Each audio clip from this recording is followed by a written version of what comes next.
Neden söylüyorsun? Neden türkü söylüyorsun? Bu ne biçim türkü söylemek? Bunları hiç düşünmedim. Söyledim sadece. Ya da cevapları dağarcığımda hazır değildi, sormaya güç bulamadım. Siz neden söylemiyorsunuz?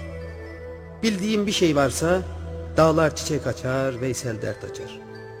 Çelik sert, ateş yakıcı, su bazen boğar insanı, patron istemese de sömürür. Siz neden söylemiyorsunuz? Yaşamak türküdür biraz.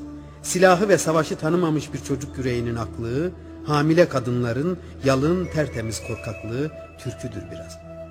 Bilmeden savaşa koşan çocuk, yüreği ısıtan kurşun, sarı gagalarını açlıktan göğe dikmesi serçe yavrularının, asker postallarının çiçek ezmesi türküdür biraz.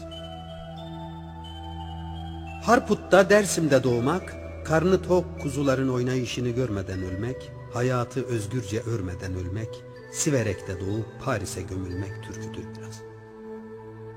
Kömüre saplanan kazma, alınlardan yağan yağmur, ter denen kutsal yağmur, kapıları döven rüzgar ve ardında bekleyen dayak bezgini analarımız türküdür.